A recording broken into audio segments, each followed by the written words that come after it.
Hello, my name is Marni Penner. I have been researching anxiety for the past 8 years in all areas of the social sciences, and I myself have overcome 4 different types of anxiety. And so in this video, I would like to give my best summary as to what causes anxiety and what the solution is. Anxiety tends to be caused by 3 different factors. The first factor is feeling painful primary emotions like shame.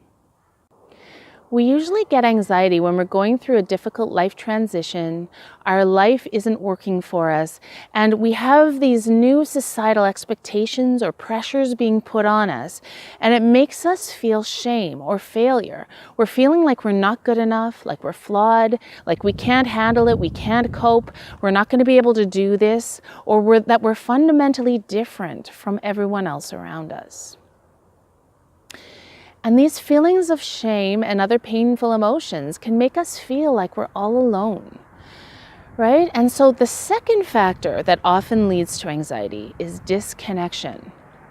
Maybe our friends from before don't understand what we're going through now. Or maybe we're meeting people, but they seem to be having different experiences than us. Maybe they're happy and confident where we are feeling so much shame, right? We don't feel like we can talk about these painful emotions that we're feeling to people who would actually understand and who would help us overcome them. The third factor is that often when we come down with anxiety, our human needs aren't being met. We all have particular physical needs, social needs, and psychological needs. And so often when we're going through a difficult time in our life, our physical needs may not be getting met. Maybe we're not sleeping well enough, we're not eating well enough. Maybe our psychological needs are not being met, we're not happy. This is not the kind of life that we ideally would want to live. Or maybe our social needs are not being met, due to all the disconnection we've been feeling. And so these 3 factors, when combined, are the perfect storm for causing anxiety. We're feeling painful emotions like shame and failure, and shame is the most painful primary emotion there is.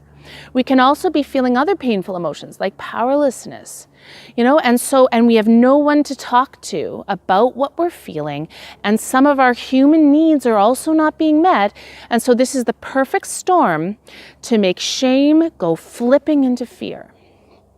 Shame morphs directly into irrational fear or anxiety, right? And so, for example, it can morph into more of a generalized fear, so we're worried about everything. That's generalized anxiety. But it can also morph into one terrifying worst-case scenario fear, and so this is panic, OCD, intrusive thoughts, health anxiety, safety anxiety, right? Like we escape into this terrifying fear so that we don't have to feel this shame and pain and feelings of being all alone that we've been dealing with, right? So anxiety is a secondary emotion. It is caused when shame and other painful primary emotions go flipping into fear. Now, we can also have other secondary emotions, like it can flip into anger and rage, or we can turn off all this pain and go into depression.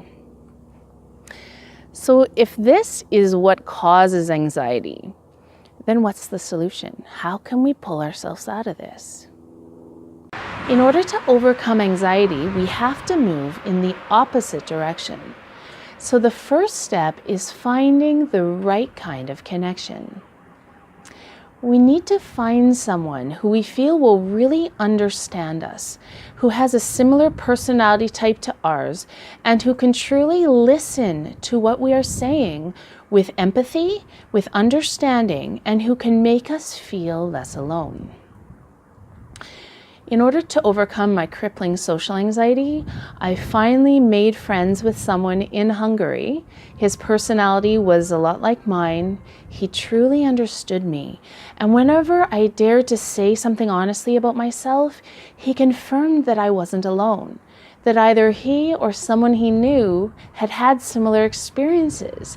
And this enabled me to start freeing myself from shame. in order to overcome my postpartum and generalized anxiety, I dared to become good friends with my nanny because she reminded me of myself 12 years before, and she could tell me that she had seen this in other mothers, and she could give her perspective that could help me feel less alone and feel like my emotions were understood. Now, as an anxiety coach, I really prioritize giving my clients the kind of connection they need because I view it as such a pivotal part of their recovery. The second step in overcoming anxiety is to free ourselves from the painful primary emotions at the root of our anxiety. And so how do we do that? Well, we have to implement 4 different levels of honesty. The first step is to be completely honest with the person you've decided to connect with. What are you really feeling? Try to find words to express what you're really feeling. Is it shame? Is it powerlessness? Is it guilt? What is it that you're really feeling? And really try to talk about that. As a coach, I have questionnaires for my clients to help them identify what are the different emotions at the root of their anxiety, because so many of these primary emotions are nameless in our society. We never talk about them, and therefore it's really hard to kind of identify what is it that I'm really feeling? What is causing my anxiety? The next level of honesty is to be honest about why we're feeling these painful emotions and talk about this with the person we've decided to connect with. Are these emotions coming from our direct environment, or are they coming from invisible beliefs and expectations that our society is putting upon us, right? Get a good big picture of what is causing these emotions and see if you can change your perspective or change your life so that you no longer have to feel these painful emotions anymore. In addition to freeing ourselves from the painful primary emotions at the root of our anxiety, it's also really important to embrace positive emotions as well, because love and honesty together are stronger than fear. So how can we do that? How can we generate positive emotions? Well, the first step is to look at what our human needs are and how we can get them met. What are our physical needs, our social needs, and our psychological happiness needs? And how can we get them met? Because by getting them met, we'll start feeling love towards our life, right? We'll start being truly happy people. We can also generate love towards ourselves because we've been freeing ourselves from shame. We can now embrace our strengths, see what a great person we really are, and truly feel more love towards ourselves. And we can also start feeling more love, compassion, and interest for other people. So it is by both freeing ourselves from the negative primary emotions at the root of our anxiety and embracing positive emotions like love and happiness that we are well on our way out of anxiety, and we also become a happy, loving person. And who would not want that, right? That is the ultimate goal. The last element in overcoming anxiety is what I call acceptance. And what this means is acceptance of the anxiety symptoms themselves. I learned this concept of acceptance by watching the movie A Beautiful Mind. Dr. John Nash found the same solution as I had. He had found honesty. He was perfectly honest with everybody about his schizophrenia, about everything that was going on with him. He also found love and connection.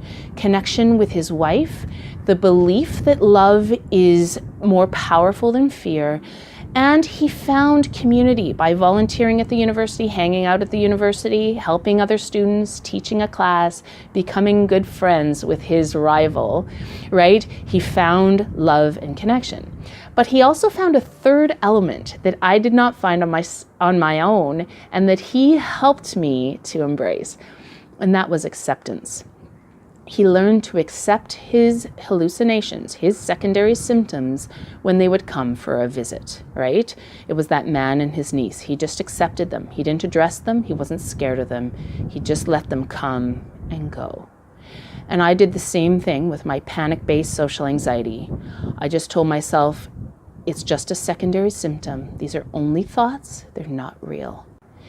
And so this is the third element. And if you can embrace acceptance and just let your anxiety symptoms come and go while focusing on what really matters, which is love and honesty, then your anxiety symptoms will come less and less frequently, they'll be less and less strong, and they'll fade away. So this is what I firmly believe causes anxiety, and the best solution out of anxiety to becoming the happiest, most loving person that you can be. It has worked for myself with all 4 of my anxieties, as well as the anxieties of my clients. Let me know if you'd like me to help you determine what is causing your anxiety and where your solution lies. And I can also tell you how I can help you overcome your anxiety as quickly as possible through my one-on-one coaching program. Thank you for listening. I hope you found this helpful, and I hope you have a wonderful day.